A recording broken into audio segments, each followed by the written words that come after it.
denuncia por parte de Greta Thunberg, esta activista sueca de 16 años y 15 chicos más, en los cuales incluye a la Argentina. Esta denuncia habla de que se están violando los derechos de los niños porque el país no está haciendo nada contra los cambios climáticos. Y estamos en comunicación telefónica con Mario Guerrero, ¿sí? Analista internacional, becario doctoral del CONICET, licenciado en Ciencias Políticas y Administración, para que nos cuente un poco más y nos aclare el panorama de esta cumbre del clima en la ONU. ¿Cómo estás, Mario?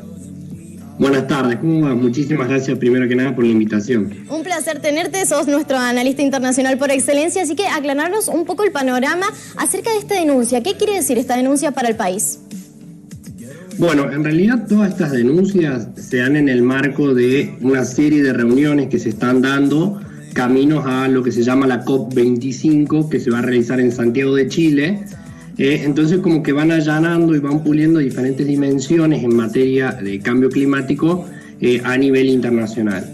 Particularmente la denuncia esta, hay una característica que tienen muchas de las cuestiones en tema de materia de relaciones internacionales, y es que proliferan las denuncias, pero las herramientas para exigir la efectiva realización de algún tipo de medida o cualquier otro tipo de cosa no existen. Sin embargo, en términos simbólicos es algo bastante importante porque involucra a economías tanto consolidadas como emergentes del escenario internacional que tienen impacto en lo que tiene que ver con el cambio climático.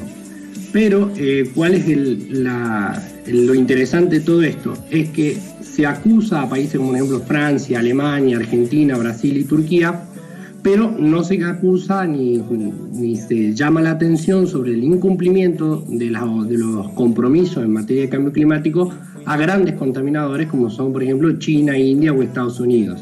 ¿Y esto a qué se debe? Esto se debe a que esos tres países no suelen firmar los grandes protocolos de acuerdo sobre el cambio climático y cómo combatirlos.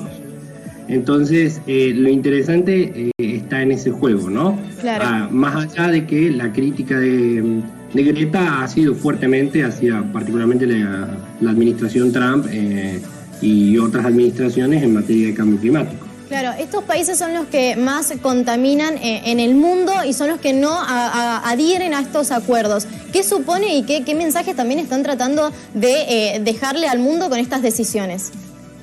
Exactamente. Esto se debe a una de las patas es lo que yo acabo de decir, ¿no? Hacer mención de las pocas herramientas con las que cuentan los grandes organismos internacionales como para exigir el cumplimiento de compromisos que suelen ser declarativos. Y por el otro lado, ese es el juego de intereses. Y en este momento existen como dos grandes grupos de países, y entre medio caen varios países que son grises, y son aquellos países que se disputan cuestiones de crecimiento económico, ¿no? China e India dicen que ellos están saliendo de sus situaciones de pobreza extrema, entonces tienen todos los recursos a disposición para llevar adelante su crecimiento, y que las grandes potencias no se lo estarían permitiendo porque ellos ya se industrializaron y les hacen pagar el costo de readaptar la economía, que es cara, al uso de energías renovables, limpias, etcétera, y no les están permitiendo desarrollarse, mientras que las grandes potencias, por el otro lado, que se encuentran, por ejemplo, los países europeos, exigen la implementación de tecnología limpia para poder llevar adelante un desarrollo económico sostenible. Mientras que tenemos a Estados Unidos, que ahí no quiere renunciar a ningún tipo de soberanía ni comprometer su crecimiento económico en base a este tipo de políticas. Bien, sí, Antonio Manuel de Oliveira Guterres, que es el secretario general de las Naciones Unidas actualmente, él inicia su discurso hablando un poco de esto de que hablas vos, de esta polaridad y de estas dos posiciones que se están marcando fuertemente en el mundo. Y acerca de la denuncia también que se le realizó a la Argentina, el canciller Jorge Faure minimizó un poco esta denuncia y dijo que en realidad Argentina es uno de los países que menos contamina. Estos dichos también no son para nada agradables y no son para nada positivos también en el momento actual en que está pasando el país, que estamos en un año de elecciones. Estos dichos, ¿cómo le llegan al gobierno? Claro, es que, a ver, Fourier tiene razón, Argentina es uno de los países que menos contamina, pero ¿comparado con qué? Obviamente Argentina no contamina al ritmo que contaminan grandes potencias, digamos, ya sean China, India o Estados Unidos. En términos relativos no contamina. Ahora bien, Argentina sí contamina en el sentido de que toda la industria, el gran motor de la economía sigue siendo la materia prima. Entonces, Argentina, porque la contaminación no solamente implica la producción de dióxido de carbono, que acelera el proceso del efecto invernadero, sino que tiene que ver con la tala de bosque, la explotación desmedida de recursos minerales, etcétera, etcétera, que son todas discusiones que nosotros estamos teniendo en el país, como por ejemplo el tema del fracking. Y en ese sentido sí Argentina tiene una cuestión, ¿no? Digamos, tiene toda una estructura legal que en cierta manera es de avanzada porque permite proteger el medio ambiente, pero por el otro lado los intereses económicos y los intereses coyunturales, particularmente económicos, de hacerse de divisas extranjeras, hacen de que se busque potenciar la explotación indiscriminada en ciertos momentos, en ciertos aspectos, de las materias primas. Entonces, en ese aspecto Argentina sí contamina, más particularmente teniendo en cuenta toda esta discusión que se está dando en el último tiempo sobre el tema de la autorización o no de la basura que se quiere aprobar para que ingresen al país y todo lo que es implicado, ¿no? Entonces es como que lo que Fourier dijo hay que tomarlo entre pinzas. Bien, perfecto. Y en términos electorales no sé cuánto impacto va a tener esto, pero sin duda es como que un cierto golpecito le da a la política exterior que está teniendo la presidencia, en el sentido de lograr legitimar la posición de un país como el de Argentina para conseguir crédito y además, y particularmente retomando, ¿no?, lo que ya veníamos viendo cuando se estaba hablando del acuerdo entre la Unión Europea y el Mercosur, en ciertas trabas que se pueden llegar a dar a la hora de fortalecer y terminar de consolidar el acuerdo con respecto a lo que hacía mención Francia en su momento, etcétera, ¿no? Bien. Otra particularidad de esta cumbre es que Donald Trump no iba a asistir a esta cumbre, él había dicho que no iba a ir, pero de repente se hizo partícipe y participó también de los discursos de Angela Merkel y también del primer ministro de la India.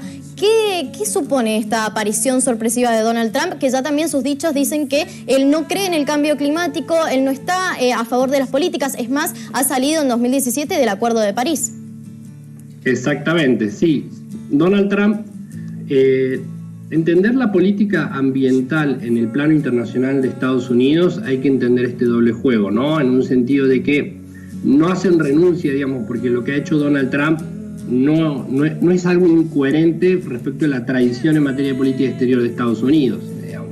Estados Unidos siempre ha sido reticente a firmar este tipo de acuerdos y realizar cualquier tipo de compromiso que en el futuro le puede llegar a generar un cierto problema o puede llegar a inhabilitar a la hora de explotar algún tipo de política económica, alguna orientación política económica que quiera dar. Ahora bien, lo que nosotros estamos viendo con todas estas sucesivas acciones de Donald Trump es un juego que hay que entenderlo en el esquema de política interior que se está dando en Estados Unidos, y es que nosotros ya estamos comenzando con la carrera hacia los candidateables para la próxima elección presidencial. Entonces, esto se da, de hecho, una de las cosas que se estuvo discutiendo es que, por ejemplo, durante su discurso en la Asamblea General se rieron, y una serie de cosas sobre que le dijo a Alemania que si no tomaba una posición más dura respecto a Rusia iba a empezar a presionarlo con el tema del gas. Tiene que ver con el hecho de eso, de materia política interior, digamos, las acusaciones que se le han hecho a Donald Trump de que ha estado presionando al premier de Ucrania para que realice una investigación al principal candidato demócrata, Vance, a los fines de debilitar y deslegitimar su imagen. Y por el otro lado tiene que ver con el hecho de que los países europeos no estarían queriendo romper relaciones tanto económicas como políticas con Irán, y Estados Unidos lo que está buscando es de esa manera ver de qué manera tira de la cuerda para poder mejorar su posicionamiento en esa materia, ¿no? Entonces, todos estos pequeños gestitos de Donald Trump se tienen que entender dentro de este esquema más complicado, en donde él busca consolidar su política exterior en estas dos armas, bueno, particularmente en lo que tiene que ver con lo de Irán, y en materia interior tiene que ver con su reposicionamiento en pos de las próximas elecciones presidenciales, ¿no? Bien, perfecto. Mario, más que claro todo el panorama internacional que ha dejado esta cumbre, estas reuniones de la ONU, y seguramente nos estaríamos contactando otra vez por cualquier situación de política y analista internacional que nos compete en realidad como país. Bueno, muchísimas gracias a ustedes por la invitación nuevamente. Muchas gracias. Bueno, nosotros nos vamos a un corte y ya volvemos.